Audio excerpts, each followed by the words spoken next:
we need to fight Doug Ford's cuts to OSAP. Last week, the government announced that they are unfreezing tuition and massively cutting funding to OSAP.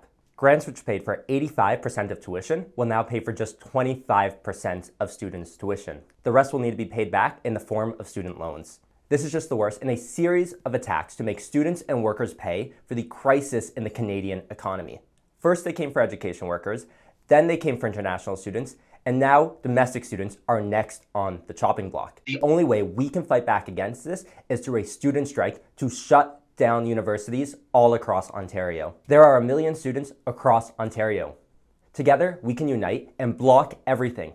We can shut down universities across the province, and this way, force the government to reverse these attacks. This is exactly what happened in Quebec in 2012, where a province-wide student strike paralyzed the entire province and beat back increases to tuition and even overturned the government. The Canadian Federations of Students in Ontario has put out a statement and called for a town hall on Thursday. This is a good first step, but what we need next is clear demands with plans to spread this movement across the entire province. Since these cuts were announced a few days ago, Instagram pages and WhatsApp groups have started popping up demanding for an Ontario-wide student strike. This shows the enthusiasm that already exists to fight back against these cuts. What is needed next is for the CFS to take up this demand and use its resources to mobilize. We need democratic mass meetings on every single campus to spread this campaign.